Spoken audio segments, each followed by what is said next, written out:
Hello बच्चों, कैसे हैं आप सारे। आई होप सारे अच्छे होंगे, घर पे सेफ होंगे, अपना ध्यान रख रहे होंगे और अपने आप को, अपने फैमिली को बेटा केयर कर रहे होंगे। तो बहुत अच्छी चीज़ है बच्चे, साथ में अपना प्रिपरेशन भी आप जारी रखें और कोशिश यही रखनी है कि बेटा हमारा जो क्लासेस हैं ये कंटिन्यू रहे और जो हमारा सिलेबस है वो भी बेटा अधूरा ना रहे, तो वो भी हमें पूरा करना है। जैसे कि लास्ट क्लास में बच्चे हमने क्या टॉपिक किया था, हमने लास्ट क्लास में हमने बेसिकली यूनिट 5 देखिए, अगर कोई बेटा नया बच्चा जुड़ा है तो वो आप समझ लेंगे कि हम कौन सा बेटा कोर्स के टॉपिक्स को हम कर रहे हैं। जेबीटी फर्स्ट ईयर जो हरियाणा के बच्चे हैं बेटा, है ना, हरियाणा के जेबीटी फर्स्ट ईयर का बेटा पेपर 2 हम कवर कर रहे हैं। इसमें हम कौन से यूनिट कर रहे हैं, यूनिट 5 हम कवर कर रहे हैं। यूनिट 5 का हमारा नाम क्या है, मैंने लास्ट क्लास में बताया था। यूनिट 5 का हमारा बेसिकली नाम है लर्निंग इन चेंजिंग सिनेरियो। ठीक है, तो यहाँ पे हम 3 क्वेश्चंस पिछली क्लास में कर चुके हैं। तो अगर मैं प्रीवियस क्लास की बात करूँ तो प्रीवियस क्लास में हम बच्चे MHRD, NCERT और SCERT ये तीनों बेटा टॉपिक्स हम कवर कर चुके हैं। तो अगर कोई नया बच्चा जुड़ा हुआ है तो बेटा पिछली क्लास वाला लेसन जरूर देख लीजिए ताकि आपको ये टॉपिक समझ आए। तो आज की जो हमारी क्लास है बेटा, इसमें हम क्या कर रहे हैं, हाँ, इसमें हमारा जो टॉपिक रहेगा आज का, जो हमारा 4th क्वेश्चन है। 3 क्वेश्चन हम कर चुके हैं, आज का हमारा कितने क्वेश्चन, कौन सा नंबर है, 4th question. What do you understand by NUEPA. देखिए NUEPA, न्यूपा, न्यूपा का फुल फॉर्म क्या है बेटा, national university of educational planning and administration.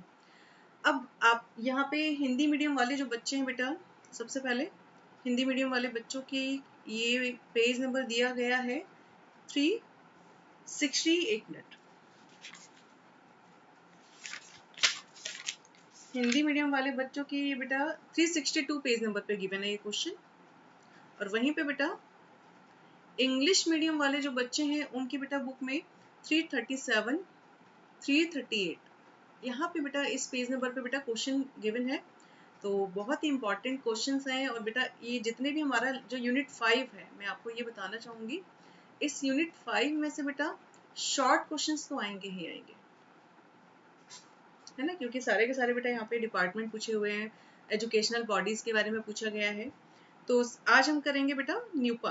NUEPA का फुल फॉर्म है national university of education planning and administration. इसको हिंदी में क्या बोलते हैं, राष्ट्रीय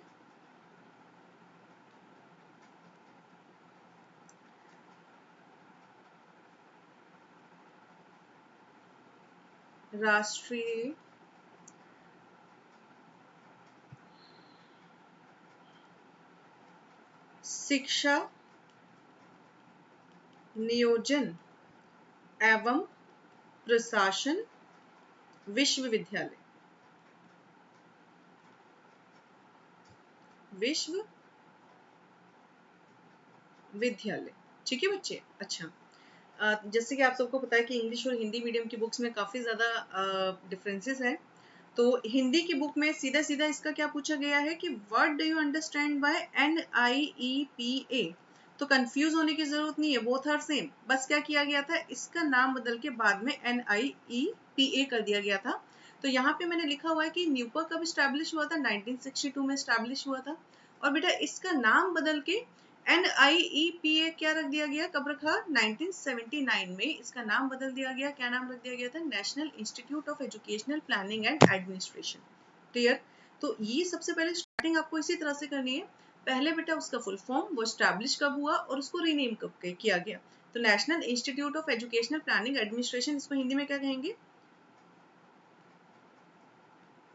राष्ट्रीय शिक्षा नियोजन एवं प्रशासन संस्थान। ठीक है बच्चे। तो दोनों ही बेटा बिल्कुल एक ही डिपार्टमेंट का नाम है। बस यहाँ पे डिफरेंस क्या है कि पहले इसका नाम था न्यूपा, बाद में इसका नाम चेंज करके national institute of educational planning and administration रख दिया गया। इसका कब किया गया था, 1979 में। अब सबसे पहले ये क्या समझना पड़ेगा कि न्यूपा क्या है, हमारे पूरे के पूरे देश में सबसे जो बड़ा संस्थान है, मतलब सबसे ज्यादा अगर मैं बात करूं बेटा कि एजुकेशनल डिपार्टमेंट्स पे उसको रेगुलेट करना, या जितना भी हमारा बेटा हायर एजुकेशन है उसको रेगुलेट करना, इस सारा का सारा काम कौन करता है? न्यूपा करता है। तो सबसे ज्यादा हायर स्टेटस है इसका, बहुत ही उच्च बेटा इसका स्थान है, और सबसे बड़ा बेटा ये क्या है? विभाग है जो कि शिक्षा पे क्या करता है? रेगुलेशन करता है, उसका संचालन करता है। आगे बढ़ते हैं, आप लोग साथ में बेटा नोट्स भी बनाइए।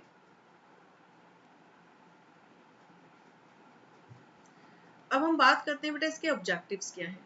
ठीक है, उद्देश्य, आखिर क्यों बनाया गया? तो देखिए आपकी बुक में भी गिवन है ये, हमारी इंग्लिश की बुक में 338 पे गिवन है ये इसके ऑब्जेक्टिव्स। तो यहाँ पे मैंने इंपॉर्टेंट ऑब्जेक्टिव्स को बेटा मेंशन किया गया है। तो सबसे पहला है कि pre service and in service program. अब यहाँ पे प्री सर्विस और इन सर्विस प्रोग्राम की बात की जा रही है कि इसके उद्देश्य क्या है, क्यों न्यूपा को बेटा बनाया गया। तो यहाँ पे हम बात करते हैं कि प्री सर्विस और इन सर्विस प्रोग्राम की बात हो रही है। देखिए, तो ये इन्होंने क्या कहा कि न्यूपा किस लिए बनाया जाएगा कि जितने भी हमारे एजुकेशनल बॉडीज हैं, जितना भी हमारा बेटा हायर एजुकेशनल इंडिविजुअल्स हैं, उन लोगों के लिए बेटा पूर्व सेवाकालीन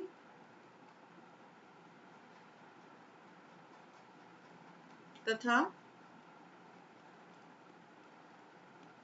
सेवाकालीन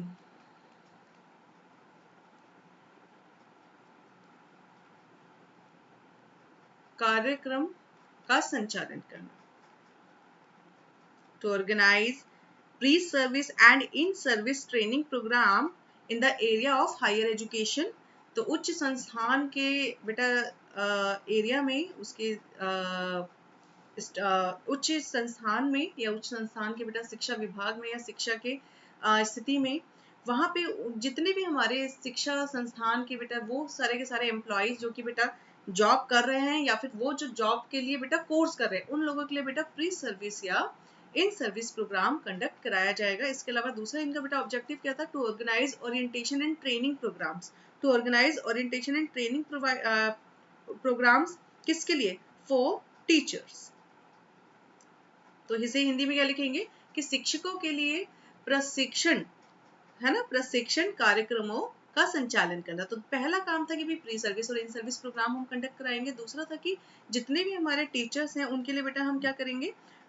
ओरिएंटेशन और ट्रेनिंग प्रोग्राम्स को कंडक्ट कराएंगे।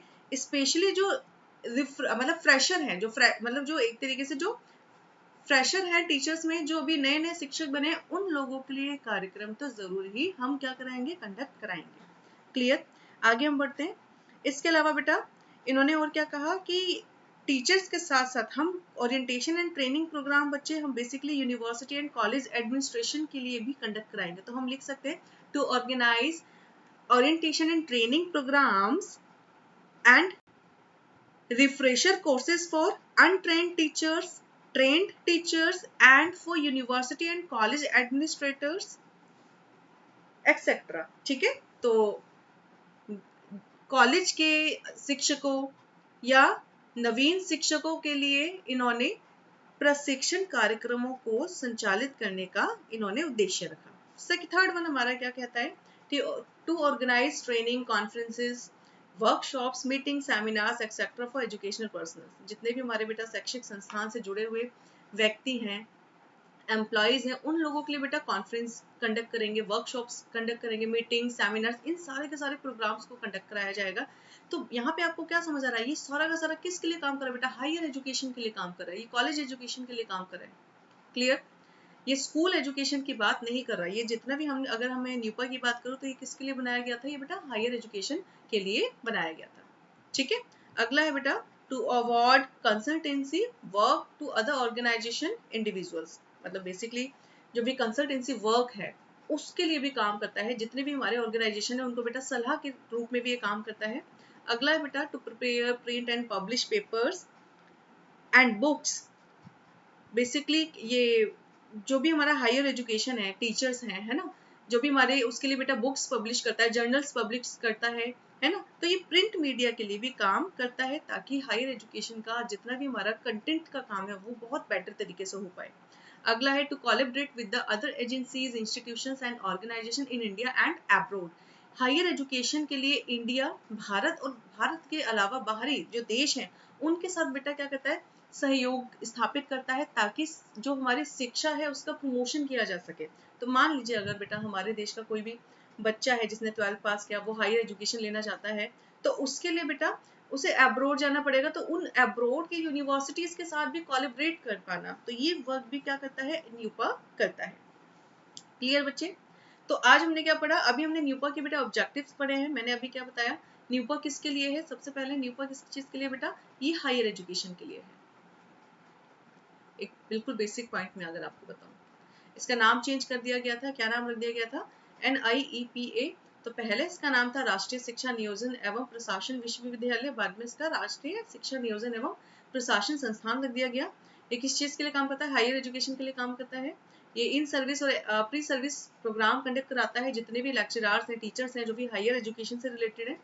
To organise orientation and training programmes for teachers, जो फ्रेशर्स हैं, जो टीचर्स हैं, जो बेटा वहाँ के एडमिन डिपार्टमेंट है किसी भी कॉलेज का, उसके लिए बेटा ये orientation and training programmes conduct कराते हैं ताकि उनको time to time training provide किया जा सके। थर्ड वन कहता है to organise training conferences, workshops, meeting, seminars etcetera for educational personal. जितने भी शिक्षा विभाग से, जितने भी हमारे उच्च शिक्षा विभाग से संबंधित व्यक्ति हैं, अध्यापक हैं, विभाग से संबंधित जो भी लोग हैं, उनके लिए बेटा कॉन्फ्रेंस, कार्यशाला करना, मीटिंग्स कराना, सेमिनार्स कंडक्ट, ये सारे काम करता है। कंसल्टेंसी का काम करता है, प्रिंट मीडिया, पेपर्स को पब्लिश करना, जर्नल्स छापना, मतलब जो हायर एजुकेशनल के लिए, हायर एजुकेशन के लिए बेटा जर्नल्स, आपकी बुक्स हुआ, प्रिंट मीडिया, इस सब चीजों को बेटा ये क्या करता है, पब्लिश करवाता है। साथ के साथ बेटा इंडिया के अलावा अब्रोड में जितने भी बेटा वो देश जो कि कहीं ना कहीं हायर एजुकेशन प्रोवाइड करते हैं, तो उनके साथ कोलैबोरेट करता है ताकि हमारे देश के जो बच्चे हैं वो भी इजीली अब्रोड जाकर एजुकेशन ले पाए, उनको किसी भी तरह का दिक्कत ना आए। तो ये हमने अभी क्या पढ़ा, हमने ऑब्जेक्टिव्स ऑफ न्यूपा पढ़ा है। अब मैं रोल एंड फंक्शंस की बात करूं, न्यूपा का रोल और फंक्शन क्या है।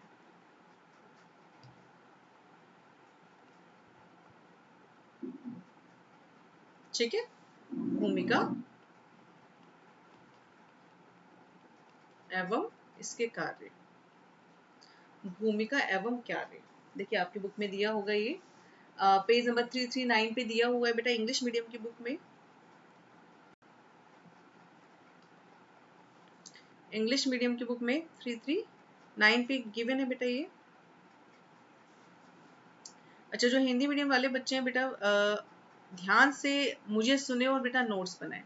आपकी बुक में वैसे दिया हुआ है, बहुत ही डिटेल में दिया हुआ है, आप क्या करेंगे, ध्यान से सुनेंगे और नोट्स भी बनाएंगे। और हिंदी मीडियम में ये दिया हुआ है बेटा, पेज नंबर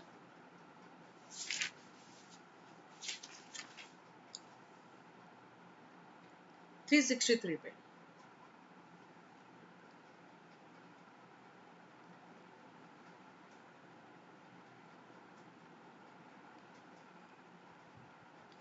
ठीक है, चलिए अब यहाँ पे हम बात करें कि न्यूपा के बेटा भूमिका क्या है, उसके कार्य क्या है ना, role and functions of NUEPA.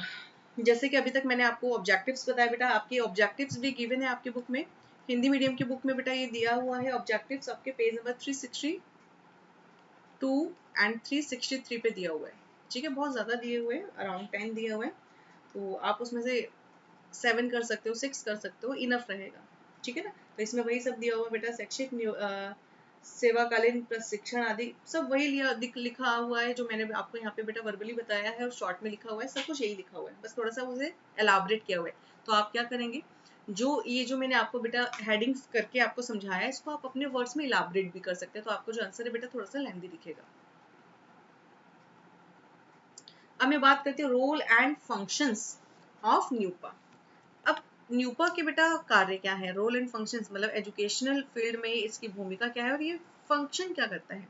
तो पहला फंक्शन दिया गया है बेटा प्रोवाइडिंग टेक्निकल सपोर्ट, ये तकनीकी सहायता प्रोवाइड करता है, किसको करता है, to educational, providing technical support to central and state government in educational policy बच्चे, इन एजुकेशनल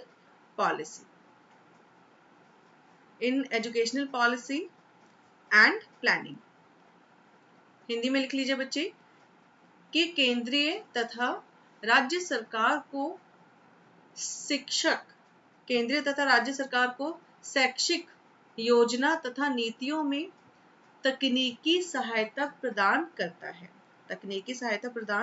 है। मतलब जितना भी टेक्नोलॉजी से रिलेटेड वर्क होता है, जितना भी बेटा हमारे जैसे कि प्रोजेक्ट हुआ बेटा, हम किस तरह से मीडिया से जुड़ सकते हैं, किस तरह से हम एजुकेशनल चैनल्स को यूज कर सकते हैं, हम किस तरह से लेसन्स को रिकॉर्ड कर सकते हैं, जितना भी हमारा बेटा टेक्निकल सपोर्ट है वो ये प्रोवाइड करता है सेंट्रल गवर्नमेंट और स्टेट गवर्नमेंट को, है ना। बहुत सारे आजकल बेटा ऐप्स आ रहे हैं और गवर्नमेंट स्कूल में भी बेटा कहीं ना कहीं टेक्नोलॉजी को बहुत यूज किया जा रहा है। तो इन सब के लिए गवर्नमेंट कॉलेजेस में आई मीन टू से, तो वहाँ इन सब के लिए बेटा ये काम करता है, टेक्निकल सपोर्ट प्रोवाइड करता है। अगला बेटा organising professional development programmes in educational planning लिखेंगे, सेकंड का लिखेंगे organising professional development programmes in educational planning, in educational planning and administration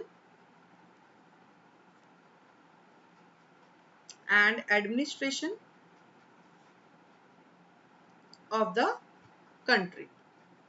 हमारे देश में बेटा शिक्षा से संबंधित प्रबंधन जो विभाग है और जो उसके बेटा उससे रिलेटेड बेटा जो इसकी योजनाएं हैं, उसके लिए बेटा विकासात्मक कार्यक्रम का क्या करता है, ये संगठन करता है। तो जितने भी हमारे डेवलपमेंटल प्रोग्राम्स हैं, मतलब किस तरह से हम अपने कंट्री में हायर एजुकेशन की क्वालिटी को कितनी अच्छे से हम डेवलप कर सकते हैं, इम्प्रूव कर सकते हैं, उसके लिए बेटा ये डेवलपमेंटल प्रोग्राम्स कंडक्ट कराता है।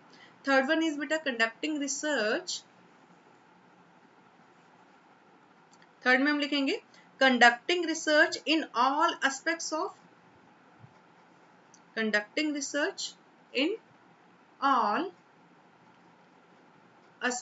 Of higher education.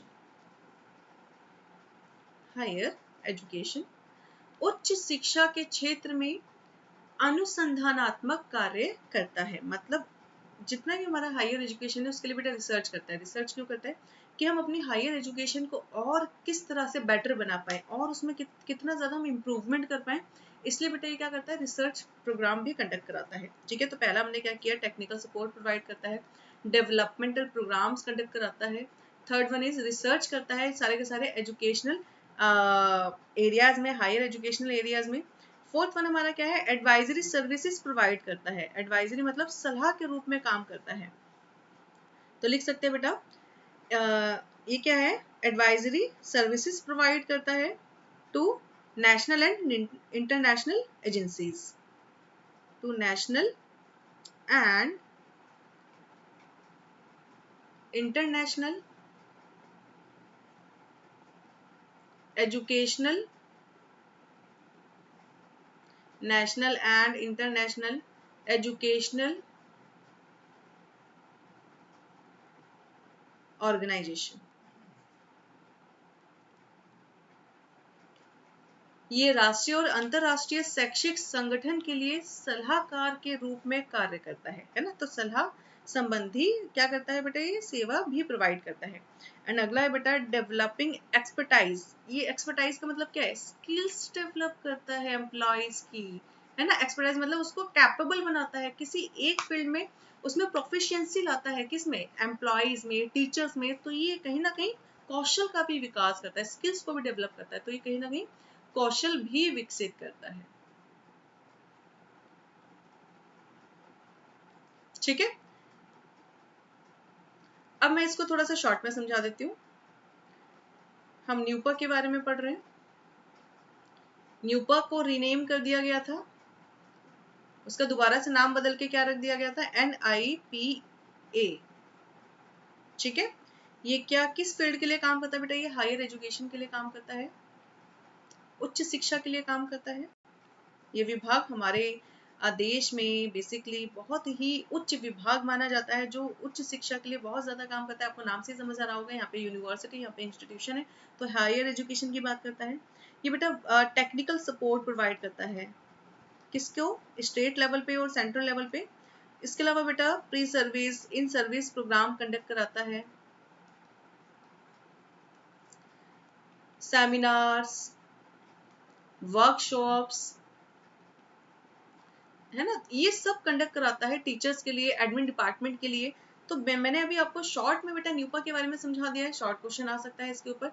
तो आप क्या करेंगे, आप इस क्वेश्चन के बेटा ऑब्जेक्टिव फंक्शन सबको डिफाइन करेंगे पॉइंट वाइज, ताकि आपको बेटा मार्क्स आराम से मिल सके। ठीक है, तो अभी हमने न्यूपा का क्वेश्चन कंप्लीट किया है। अगला हमारा जो क्वेश्चन है,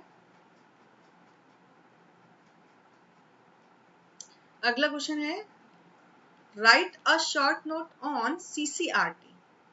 right a short note on CCRT। अभी आपकी बेटा बुक में दिया गया है बेसिकली, हिंदी की बुक में बेटा ये दिया हुआ है पेज नंबर 368 पे ये क्वेश्चन गिवन है। हिंदी मीडियम में बेटा, उनकी बुक्स में हिंदी मीडियम के बच्चों के लिए बेटा ये कौन से पेज नंबर पे है? 368 पे। और वहीं पे बेटा इंग्लिश मीडियम के बच्चों का, इंग्लिश मीडियम के बच्चों की बुक्स में ये पेज नंबर 340 पे दिया हुआ है बेटा।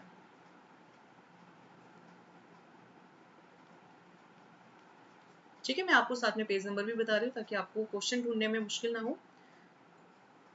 अब यहाँ पे बेटा CCRT के ऊपर शॉर्ट नोट पूछा हुआ है ना। अब यहाँ पे CCRT का बेटा फुल फॉर्म क्या होता है लिखेंगे, सेंट्रल, मैं यहाँ पे लिख देती हूँ CCRT, इसका बेटा फुल फॉर्म है सेंटर फॉर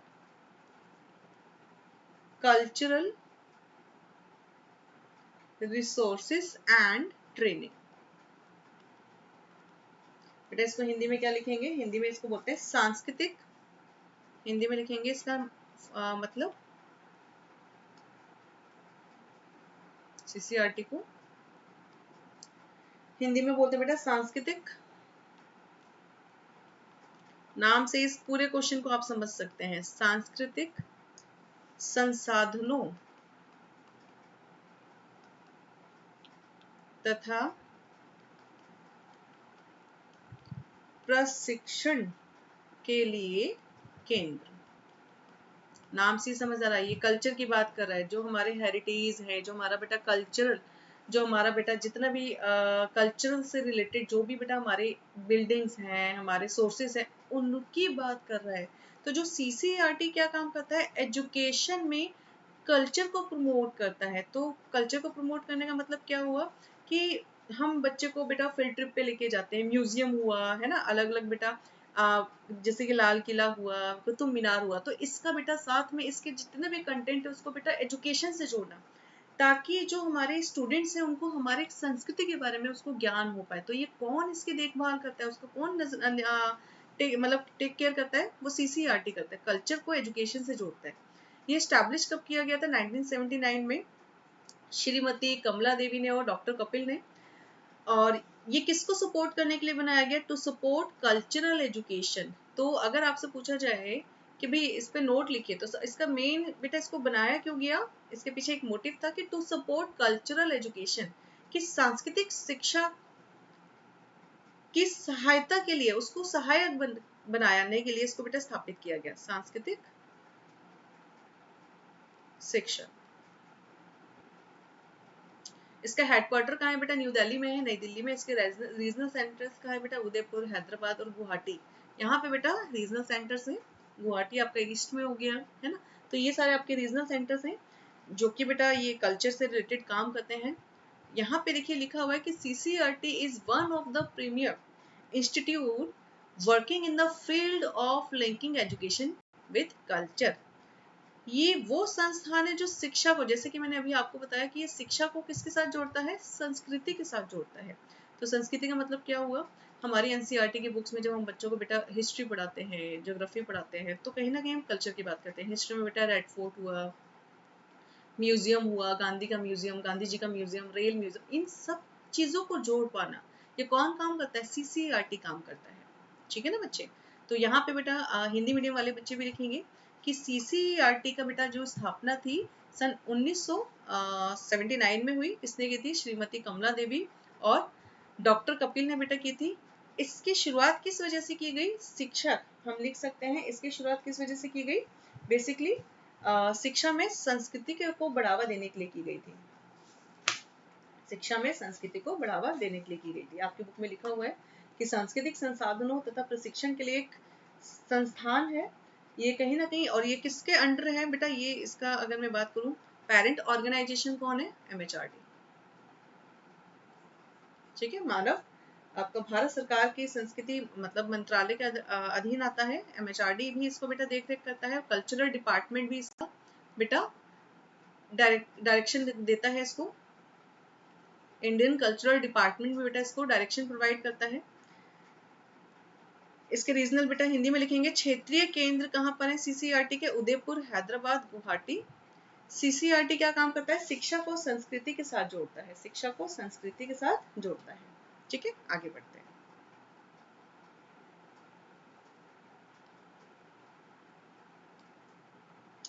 अब बेटा फंक्शंस ऑफ सीसीईआरटी। पहला फंक्शन, दूसरा फंक्शन, मैं नंबरिंग डाल देती हूँ आपको थोड़ा इजी रहेगा। थर्ड, देखिए यहाँ पे मैंने क्या मेंशन किया हुआ है? Collects and develops a library of resources in the forms of scripts, digital photographs, audio and video recordings and films with the objective of producing culturally oriented educational aids to encourage the art and craft forms of rural India and their revivals। देखिए अब CCRT का पहला काम क्या है कि जितना भी हमारा बेटा कल्चर से रिलेटेड जो भी सोर्सेस है, अब सोर्सेस क्या होते हैं? जो हमें बेटा कहीं ना कहीं हमारी हिस्ट्री या इतिहास की गवाह होते हैं, उसकी जानकारी देते हैं। तो हमारे बेटा सोर्सेस को अलग अलग रूप्स में इसको कलेक्ट करना है बेटा। इसका रूप क्या हो सकता है? पिक्चर्स हो सकता है बेटा, वीडियोस हो सकता है, ऑडियोज हो सकता है, कोई भी बेटा मटेरियल हो सकता है, जैसे कि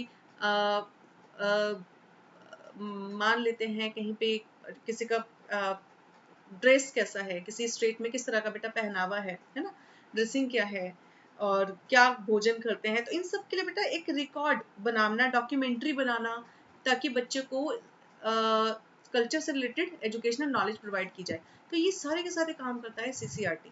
क्लियर? तो आपकी बुक में बेटा हिंदी में भी दिया हुआ है, हिंदी में बेटा दिया हुआ है बेसिकली आपके पेज नंबर 370 पे दिया हुआ है। ये क्या काम करता है? ये कहीं ना कहीं भारतीय जो भी हमारा इंडियन बेटा कल्चर है, आर्ट एंड कल्चर है, उससे रिलेटेड चीजों को एजुकेशन से जोड़ता है। और उसके लिए सोर्सेज क्या हो सकते हैं बेटा? फिल्म्स हो सकते हैं, ऑडियो हो सकते हैं, फोटोग्राफ्स हो सकते हैं, स्क्रिप्ट्स हो सकती हैं, डिजिटल फोटोग्राफ्स हो सकते हैं, वीडियो रिकॉर्डिंग्स हो सकती है, जिसकी वजह से जो एजुकेशनल फील्ड में कल्चर को प्रमोट किया जाता है। आर्ट एंड क्राफ्ट हो सकता है, तो आपने देखा होगा ना, हैंडमेड प्रोडक्ट्स को दिखाया जाता है बुक्स के में, पिक्चर्स में, कि भाई हैंडमेड प्रोडक्ट्स हैं। जैसे कि कोई शॉल, पश्मीना शॉल के लिए बताया जाता है। ईवीएस की बुक में है ना, पश्मीना शॉल हाथों से बनाई जाती है, इतने दिन लगते हैं उसको बनाने में, बहुत पतली होती है, अंगूठी से भी पश्मीना शॉल निकल जाती है। ये सब चीजें कौन दे रहा है? इसकी जो जो बेटा जानकारी है, ये हमें सीसीईआरटी जो डिपार्टमेंट है वो इसको रखता है, साथ में उसको फिर शिक्षा के साथ जोड़ता है, ताकि बच्चों को हमारे कल्चर के बारे में आराम से नॉलेज मिल पाए। अगला बेटा, prepares publications and other audiovisual material which attempts to provide an understanding and appreciation of the different aspects of Indian art and culture। तो हमारे जो भारत का अलग अलग बेटा हमारे, क्योंकि जो आपको पता ही है कि हमारा देश क्या है, हमारा देश मल्टी कल्चर, हमारा देश क्या है? मल्टी कल्चरल कंट्री है बच्चे। इसका क्या मतलब हुआ? भारत क्या है? बहु सांस्कृतिक देश है। हमारे देश में बहुत सारी संस्कृतियां पाई जाती हैं। अगर मैं बात करूं लैंग्वेज की, तो सिर्फ भारत में 1650 से ज्यादा भाषाएं बोली जाती है। तो पूरे देश, अगर मैं पूरी वर्ल्ड की बात करूं, पूरी दुनिया में केवल सिर्फ 5000 भाषाएं बोली जाती हैं। तो सबसे ज्यादा जो हिस्सा है भाषाओं का बेटा हमारे भारत से ही जुड़ा हुआ है, कि सबसे ज्यादा पूरी दुनिया में सबसे ज्यादा भाषा में विभिन्नता कहाँ पाई जाती है? हमारे देश में पाई जाती है। तो जब भाषा अलग है, संस्कृति अलग है, तो बेटा हमारे यहाँ डाइवर्सिटी भी बहुत ज्यादा होगी। तो उससे रिलेटेड जितना भी पब्लिकेशन वर्क है, ऑडियो विजुअल बेटा मटेरियल को बेटा ये कलेक्ट करता है, ताकि इंडियन आर्ट एंड कल्चर को ज़्यादा से ज़्यादा प्रमोट किया जा सके।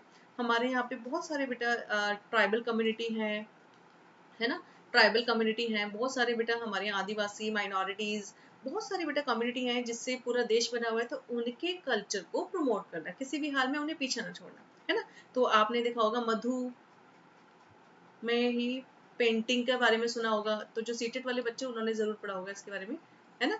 मधुमेही पेंटिंग्स होती हैं, ये सब राजस्थान में गुजरात में पेंटिंग्स बनाई जाती है। पेंटिंग्स कौन बनाता है?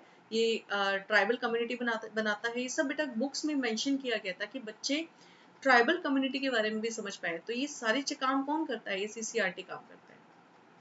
अगला दिया हुआ है implements cultural talent search scholarship scheme for providing facilities to young talented children in 10 to 14 age group to study one or the other art form. देखिए अब इसके अलावा बेटा स्कॉलरशिप प्रोग्राम भी कंडक्ट करता है, मतलब छात्रवृत्ति योजना। ये साथ में छात्रवृत्ति योजना भी बनाता है। किन बच्चों के लिए? 10 से 14 साल के बच्चों के लिए छात्रवृत्ति योजनाएं बनाता है। अब इस छात्रवृत्ति योजना का बनाने का मकसद क्या है? कि कल्चरल फील्ड में टैलेंट को खोजा जाए, है ना।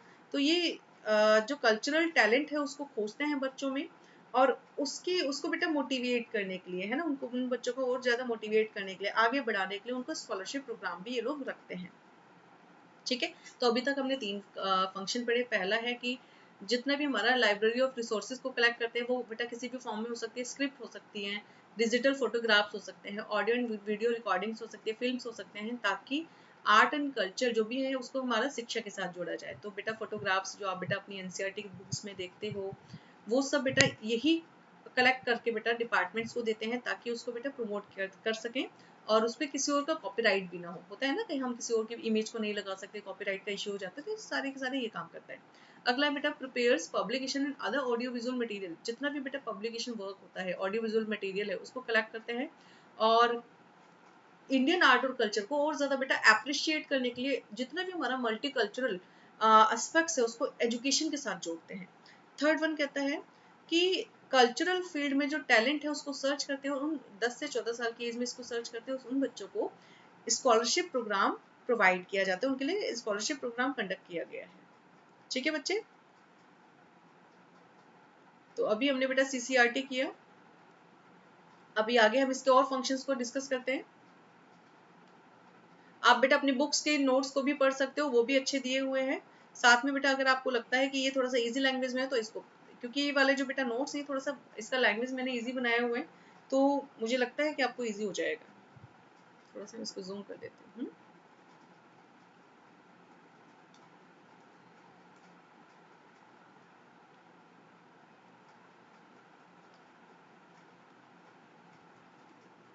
ठीक है, अब सबको नजर आएगा ये फोर्थ हो गया बेटा फंक्शन, ये फिफ्थ एंड सिक्स्थ। अगला है बेटा organises theoretical and theme based academic programmes on Indian art and culture for teachers and students. अब ये और क्या काम करता है? शिक्षक और छात्रों के लिए बेटा थियोरेटिकल का मतलब क्या हो गया? सिद्धांतिक,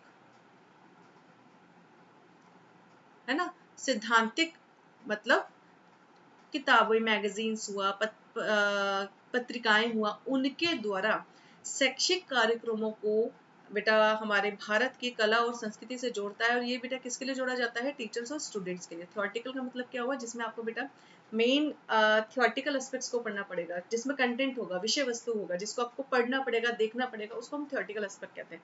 प्रैक्टिकल का मतलब क्या हो गया? कि आप उसको फील्ड ट्रिप पे जा रहे हो, उसको बेटा फील कर रहे हो। तो ये उन चीजों को, म्यूजियम के बारे में, जैसे कि कोई इमारत है, पुराने टाइम के बेटा हड़प्पा सभ्यता हुआ, इन सब के बारे में थ्योरेटिकल नॉलेज प्रोवाइड करता है, उसको ऑर्गेनाइज करता है। किन के लिए? टीचर्स और स्टूडेंट्स के लिए। अगला है बेटा conducts workshops to provide practical training and knowledge in crafts to be incorporate in school curriculum. अब साथ में क्या करता है बेटा? वर्कशॉप्स को कंडक्ट करता है। किन लोगों के लिए? स्कूल करिकुलम में वर्कशॉप्स कंडक्ट किए जाते हैं ताकि बच्चों को प्रैक्टिकल ट्रेनिंग भी प्रोवाइड की जा सके। तो होता है ना बच्चे, स्कूल्स में एग्जीबिशंस लगाए जाते हैं, एग्जीबिशंस में बच्चों को बेटा कहा जाता है कि आप उससे रिलेटेड मॉडल्स बनाइए, आप लाल किला बना सकते हो, आप ताजमहल बना सकते हो, तो उससे रिलेटेड बच्चे बेटा मॉडल्स बनाते हैं। तो कहीं ना कहीं बच्चे के प्रैक्टिकल नॉलेज प्रोवाइड किया जाता है। साथ में उन बच्चों को खुद के कल्चर से रिलेटेड कुछ ना कुछ क्राफ्ट वर्क दिए जाते हैं जो कि वो एग्जीबिशंस में लगा सकते हैं। तो बच्चे इससे मोटिवेट होते हैं अपने कल्चर को समझने के लिए, उसको आगे और ज़्यादा समझाने के लिए, एलाबरेट करने के लिए, और बेटा कॉन्फिडेंस लेवल भी बूस्ट होता है बच्चों का, ताकि अपने कल्चर पर उनको ट्रस्ट मेंटेन होता है, ट्रस्ट कर पाते हैं, है ना। Various art activities, drama, music, narrative art forms, classic dance etcetera. और स्कूल में होता है ना बेटा डांस एक्टिविटी होता है, तो कथक हुआ, अलग अलग बेटा थीम लिया जाता है कल्चर से रिलेटेड, भंगड़ा हुआ, कथक हुआ, कुचिपुड़ी हुआ, बहुत सारे बेटा डांस फॉर्म्स हैं, क्लासिकल डांसेस, म्यूजिक हुआ, है ना, तबला बेटा, गिटार, सितार, इन सबको रखा जाता है, सॉन्ग्स हुआ। इन सारी एक्टिविटीज के द्वारा कल्चर को एक्सप्रेस किया जाता है एजुकेशनल फील्ड में, और बच्चे हाईली मोटिवेट होते हैं। तो जितने भी बेटा हमारे एजुकेशनल प्रोग्राम्स होते हैं, जोन लेवल पे भी होते हैं बेटा, स्कूल लेवल पे भी होते हैं, वहाँ पे बेटा कल्चर को प्रमोट करने के लिए ड्रामा कराया जाता है, एक्ट प्ले करवाया जाता है, कई बार रामायण होता है ना। तो ये सब हमारा किसका पार्ट है, हमारा फिफ्थ फंक्शन हो गया। तो ये क्या करता है, वर्कशॉप प्रोवाइड करता है, प्रैक्टिकल ट्रेनिंग प्रोवाइड करता है स्कूल करिकुलम में।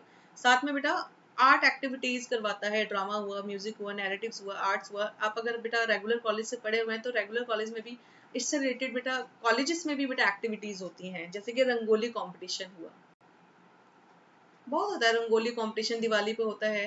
तो कुछ इस तरह की एक्टिविटीज करवाई जाती है जिससे बच्चा अपने कल्चर को समझ पाए। ठीक है, अगला है हमारा organises various educational activities for school students, teachers and children belonging to governmental and non-governmental organizations under its extension services and community feedback program to create an awareness of the need for conservation of the natural and cultural heritage। तो अब ये क्या कर रहा है, अगला हमारा जो सिक्स्थ फंक्शन क्या कहता है कि ये जितना भी हमारा शैक्षिक क्रियाएं हैं जो भी हमारा विद्यालय स्तर पे होती है, वहां पे जितने भी शैक्षिक और गैर सरकारी जो भी हमारे संस्थान है, उन संस्थान में जागरूकता बढ़ाने के लिए, मतलब अवेयरनेस बढ़ाने के लिए कंजर्वेशन वर्क पे ध्यान दिया जाता है। कंजर्वेशन मतलब जितना भी हमारा नेचुरल और कल्चरल हेरिटाज है, हेरिटाज मतलब वो सारे के सारी जो विरासत है, जो भी हमें चीजें मिली हैं जो लुप्त होने के कगार पे, हो सकता है कि आगे चल के बेटा वो लुप्त हो जाए, उनको आगे बढ़ाने के लिए बेटा क्या करता है, लोगों को अवेयर करता है। तो उनको खोने से बचाने के लिए लोगों को उसके बारे में अवेयर करता है, ताकि वो विरासतें, वो बेटा जो जानकारी है वो खो ना पाए। तो उसको कंजर्वेशन के लिए काम करता है, बचाने के लिए काम करता है। इसीलिए बेटा उन बहुत ही ऐसे ऐसे कम्युनिटी के बारे में भी बुक्स में मेंशन किया गया होता है जिनके बारे में आपने कभी नहीं सुना हो, ताकि उनके कल्चर को लोग भूले ना, वो भी आगे तक लोगों को जानकारी मिलती रहे। क्लियर। तो अभी हमने क्या किया, तो मैं अगर शॉर्ट में समझाऊं तो सीसीआरटी हमने किया। तो सीसीआरटी में हमने क्या पढ़ा, हमने कहा कि भाई सीसीआरटी किस लिए बनाया जाता है,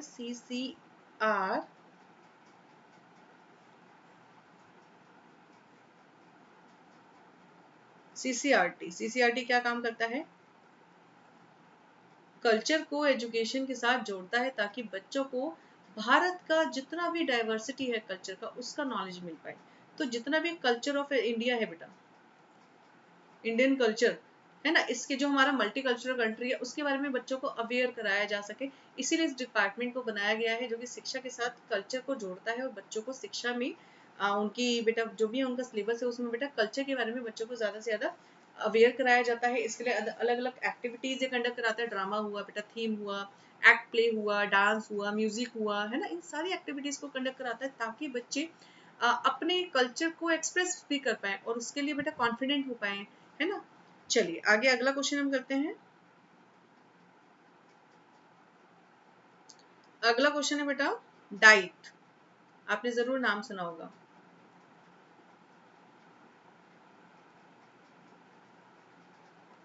explain various functions of diet. देखिए ये आपकी बेटा बुक में दिया गया है, पेज हिंदी की बुक में गिवन है बच्चे, ये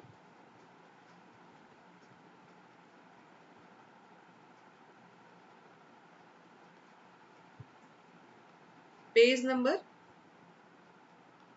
372 पे, एंड इंग्लिश की बुक में है ये गिवन पेज नंबर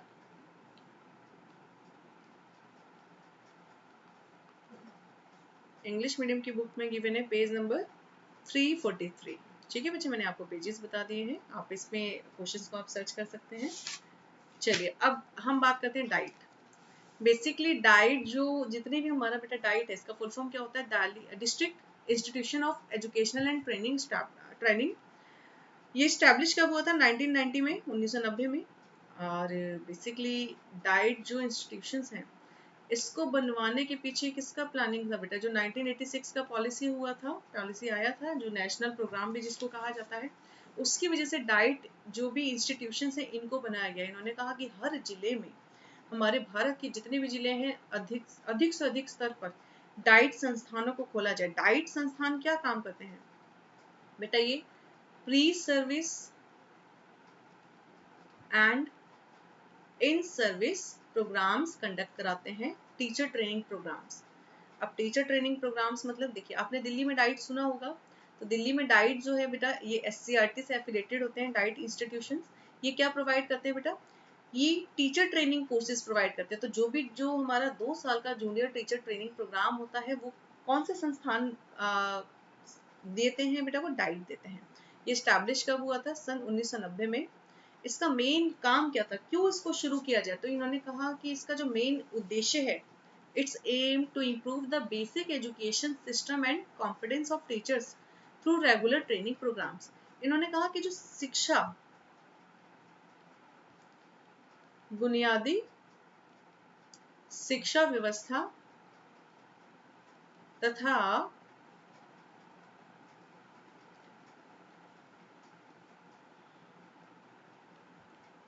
अध्यापकों में कौशल विकसित किया जाए, नियमित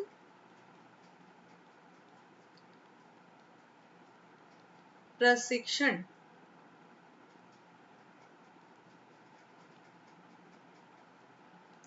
नियमित प्रशिक्षण कार्यक्रमों के द्वारा। इसका क्या मतलब हुआ? इसका जो उद्देश्य था बेसिकली क्या था कि प्राइमरी, देखिए बेसिक एजुकेशन जो होता है वो बहुत ही ज़रूरी है किसी भी हायर एजुकेशन के लिए। अगर बेस अच्छा नहीं होगा तो हायर एजुकेशन अच्छा नहीं होगा। तो इन्होंने बेटा डाइट इंस्टीट्यूशंस को इस्टेब्लिश किया कि जो हमारे प्राइमरी टीचर्स होते हैं, उन टीचर्स में कॉम्पिटेंस लेवल डेवलप किया जाए, मतलब उनकी जो क्षमता है, उनकी जो एबिलिटी है, उसको इम्प्रूव किया जाए। अब वो इम्प्रूव कैसे कर सकते हैं? कि कुछ रेगुलर ट्रेनिंग प्रोग्राम्स कंडक्ट कराए, मतलब कुछ इंस्टीट्यूशंस खोले जाएं, कुछ कॉलेजेस खोले जाएं, जो कि उन टीचर्स को डेली बेसिस पे ट्रेनिंग प्रोवाइड करे। तो जो आपका बेटा डाइट है, ये 2 ईयर प्रोग्राम कंडक्ट कराता है टीचर्स को। तो 2 साल तक टीचर्स को बेटा रेगुलर जाना होता है। उनको बेटा माइक्रो टीचिंग भी होती है, टीचिंग स्किल्स भी डेवलप कराया जाता है। तो इस पे इन्होंने काम किया कि अगर हम टीचर्स को एबल बना देंगे, उनकी एबिलिटी को डेवलप कर देंगे, तो ऑटोमेटिकली हमारा जो एजुकेशन का क्वालिटी है उसमें इम्प्रूवमेंट होगा ही होगा। तो डाइट जो है कब बना? 1990 में बना। और इसकी मात्रा बहुत ज़्यादा बढ़ गई थी। बहुत लगभग ये 3 से 4 सालों में ही 300 कुछ इंस्टीट्यूशंस इन्होंने इसमें खोल दिए गए थे अलग अलग राज्यों में। इसका मेन बेटा उद्देश्य था कि शिक्षा की जो बुनियादी व्यवस्था है उसमें सुधार किया जाए, और जो शिक्षक हैं, जो भावी शिक्षक हैं, जैसे कि आप लोग बेटा जीबीटी का कोर्स कर रहे हो, डीएड का कोर्स कर रहे हो, अब आप लोग क्या है बेटा? आप लोग भावी शिक्षक है, तो आपका जो स्किल्स है उनको डेवलप किया जाए। क्लियर? अब आगे हम बढ़ते हैं। Functions of diet।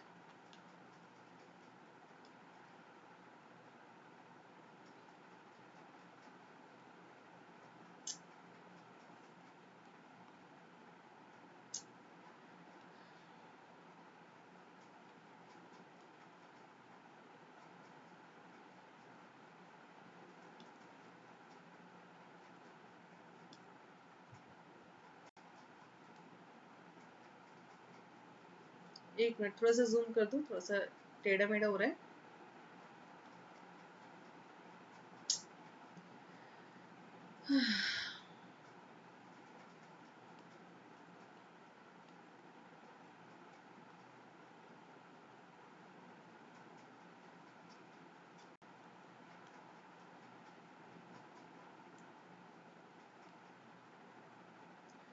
ओहो, एक मिनट रुकेंगे थोड़ा सा।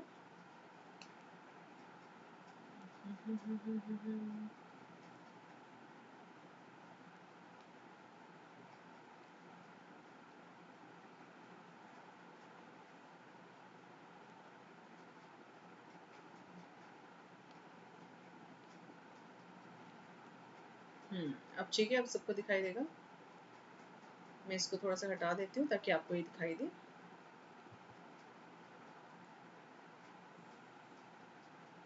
चलिए, सबको नजर आ रहा होगा। तो ये हम फंक्शन अभी करते हैं। ये हो गया बेटा हमारा first, second, third, fourth, fifth, sixth and seventh. ठीक है, 7 फंक्शंस यहाँ पे मेंशन किए हुए हैं। तो डाइट का फंक्शंस में बेटा यहाँ पे बताए हुए हैं। तो यहाँ पे हम क्या करेंगे, इसके कार्य। डाइट को हिंदी में क्या बोलते हैं, जिला शिक्षा एवं प्रशिक्षण संस्थान। मैं लिख देती हूँ यहाँ पे हिंदी में मतलब इसका, जिला शिक्षा एवं प्रशिक्षण संस्थान।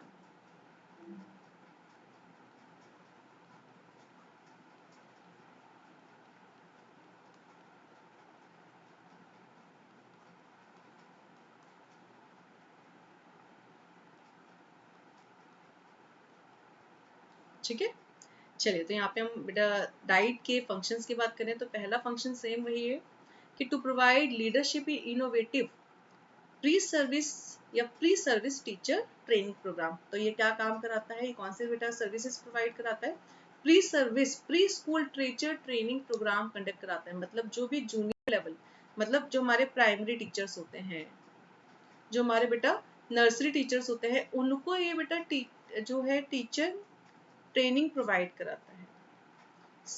तो जितने भी हमारे प्राथमिक शिक्षक हैं उनके लिए बेटा ये प्री सर्विस, मतलब अभी जॉब लगने से पहले का जो कोर्स है। जैसे कि आप अब गवर्नमेंट जॉब के लिए बेटा आप अप्लाई करेंगे, जब आपका बेटा डीएड पूरा हो जाएगा, आप सीटेट क्वालिफाई करेंगे, आप बेटा डीटीपीएलएसबी का एग्जाम क्वालिफाई करेंगे। तो अभी वो सीटेट का एग्जाम क्वालिफाई करने के लिए आपका बेटा एलिजिबिलिटी क्या है कि आपका डाइट कोर्स पूरा होना चाहिए, डीएड कोर्स पूरा होना चाहिए। तो ये जो डीएड का कोर्स है वो आपको कराना।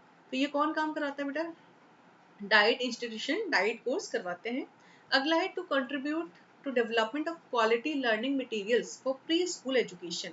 अब प्री स्कूल मतलब जो हमारे बेटा पूर्व विद्यालय शिक्षा है, उसके लिए बेटा क्या काम कराता है, अधिगम संबंधी सामग्री को भी उपलब्ध कराता है, उसको विकास करता है। तो जितने भी हमारे टीचिंग एड्स हैं, मैं इसको अगर शॉर्ट में समझाऊं, टीचिंग एड्स शिक्षण सामग्री के ऊपर काम करता है। शिक्षण सामग्री मतलब कि बच्चों को हम कैसे पढ़ा सकते हैं, हम चार्ट से पढ़ाएं, हम मॉडल से पढ़ाएं, हम ब्लैक बोर्ड से पढ़ाएं, हम पिक्चर्स के थ्रू पढ़ाएं, ये सब बेटा ये क्या करता है, डिसाइड करता है, उनमें डेवलपमेंट करता है, उनके लिए बेटा वर्क करता है, ताकि ज़्यादा से ज़्यादा बेटा, क्योंकि जो छोटे बच्चे होते हैं वो लर्निंग बाय डूइंग से सीखते हैं, उनके सेंसेस बेटा एक्टिव होते हैं, वो अपने सेंसेस के थ्रू सीखते हैं, वो चीज़ों को रट नहीं सकते। तो बेटा quality learning material pre school level पे क्या कराना, अवेल कराना, प्राइमरी एजुकेशन में अवेल कराना। देखिए प्री स्कूल भी लिख सकते हो, प्राइमरी एजुकेशन भी लिख सकते हैं। To carry out innovations for improving the functioning of pre school schools, है ना, प्राइमरी स्कूल्स भी लिख सकते हो, ठीक है, अगर प्री स्कूल में थोड़ा सा कंफ्यूज हो रहे हो। To carry out innovation for improving the functions. देखिए इन्होंने कहा कि विद्यालय स्तर पे कुछ ऐसे इनोवेटिव आइडियाज लेकर आए, इनोवेटिव आइडियाज मतलब कुछ न्यू आइडियाज लेके आए जिससे कि बच्चे की लर्निंग में और ज्यादा इंप्रूवमेंट हो पाए। तो आज के टाइम में बेटा हम स्कूल में बच्चे के न्यूट्रिशन पे भी ध्यान देते हैं, तो डीएड के कोर्स में आपको न्यूट्रिशन भी पढ़ाया जाता है ना। हम चाइल्ड साइकोलॉजी की भी बात करते हैं कि आपको सिर्फ किताबें नहीं रटवानी, आपको बच्चे का बिहेवियर भी समझना है। तो ये जो न्यू न्यू चीजें हैं, है ना, जैसे पेडागोगी हुआ, इन सब चीजों को इसमें ऐड किया है। तो ये इनोवेटिव अप्रोच है जो कि हम स्कूल लेवल पे, प्राइमरी लेवल पे सबसे ज्यादा यूज करते हैं, क्योंकि वो एक डेवलपिंग एज होता है बच्चे का, है ना, इनिशिएटिव एज होता है बेटा लर्निंग का। तो वहां पे हम ज्यादा ध्यान देते हैं। अगला है to conduct in service training programmes for pre school teachers, है ना। अब पहले तो इन्होंने बेटा क्या कराया, डाइट कोर्स कराया आपको। अब आप डाइट कोर्स करके आप टीचर लग गए, अब आप क्या हो, प्राइमरी टीचर है। तो प्राइमरी टीचर में क्या कराएंगे, इसका क्या मतलब हुआ,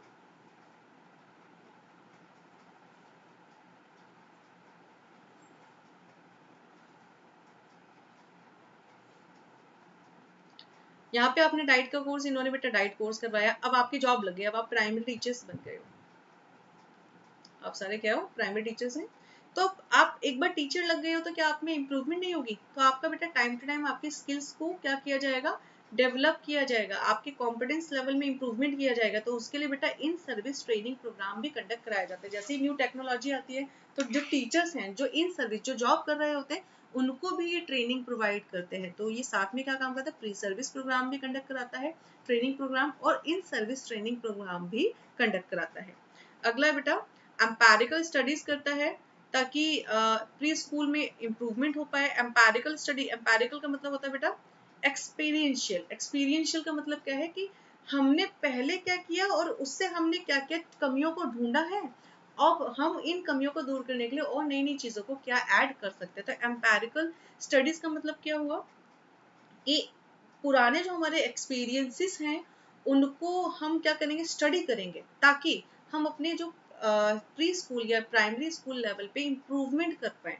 clear, to carry out field based empirical studies to improve the pre school schools, या प्री स्कूल एजुकेशन भी लिख सकते हो। तो यहाँ पे एम्पेरिकल स्टडी करेंगे, एक्सपीरियंशियल स्टडी करेंगे कि एक्सपीरियंसेस क्या हुए, हमने 5 सालों में कितना इम्प्रूवमेंट किया, कमियों को डायग्नोज किया, अब ये जो कमियां हैं हम इनको दूर कैसे करें, तो वो रेमेडीज भी प्रोवाइड करेंगे। क्लियर।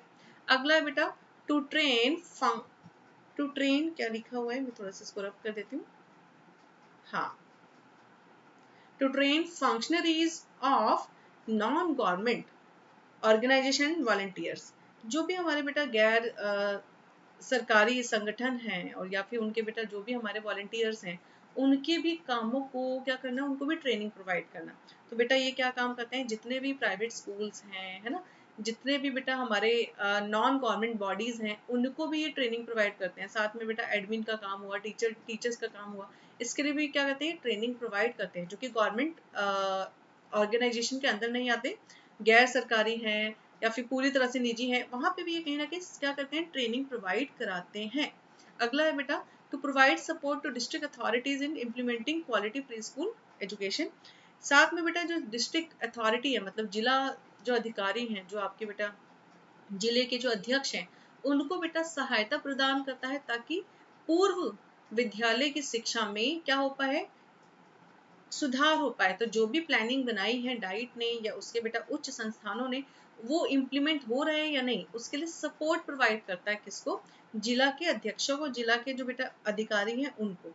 तो ये हमने आज फंक्शंस किए डाइट के। तो आज हमने डाइट में क्या क्या पढ़ा, मैं थोड़ा सा आपको पेपर पे समझा देती हूँ। डाइट बेसिकली क्या होते हैं बेटा, डाइट इंस्टीट्यूशंस हमें क्या प्रोवाइड कराते हैं, हमें इन सर्विस और प्री सर्विस प्रोग्राम कंडक्ट कराते हैं।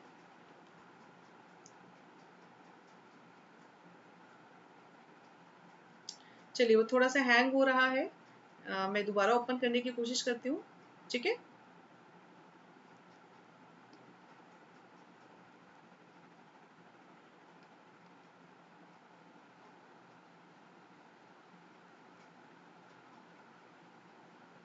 हाँ, मैं डाइट की बात कर रही थी बच्चे।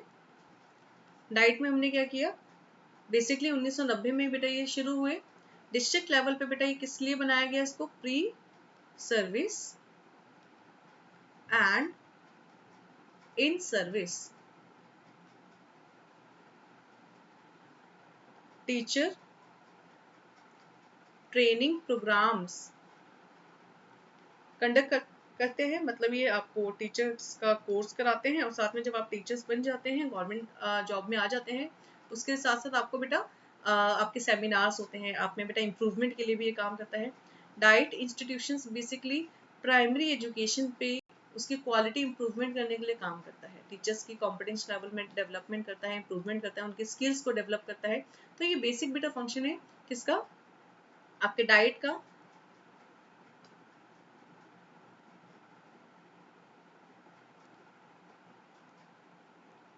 तो आज की क्लास में हमने बेसिकली क्या किया, हमने आज की क्लास में